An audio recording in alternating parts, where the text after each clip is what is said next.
Minexa handles the entire extraction workflow automatically, from rendering JavaScript-heavy pages to pagination and structured data extraction for scraping financial statement reports.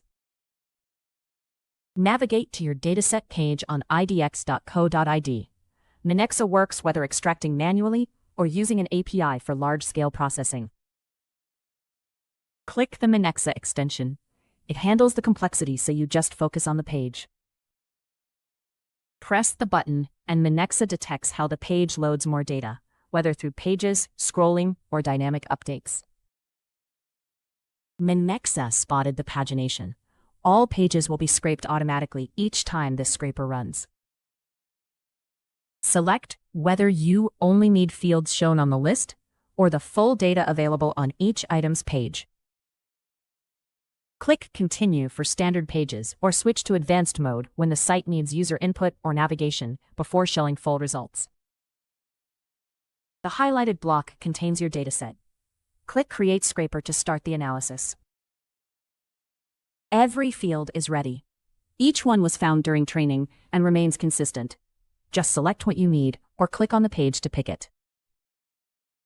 Click API Request to copy working Python code. Just add your URLs and run it immediately to start extracting the data. No automatic fill-ins. Click Complete Configuration, and missing fields will always come back blank.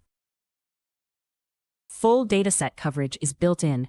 The scraper follows every page of results without extra steps. Your job is ready. If you need ongoing data, set up a recurring schedule right here.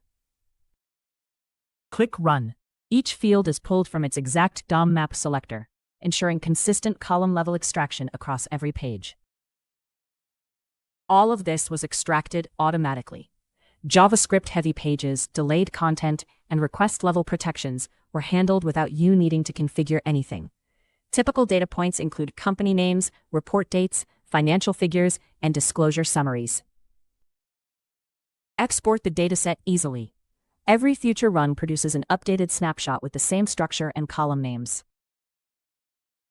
Get your first production dataset in minutes and reuse the same scraper for every future run without retraining anything.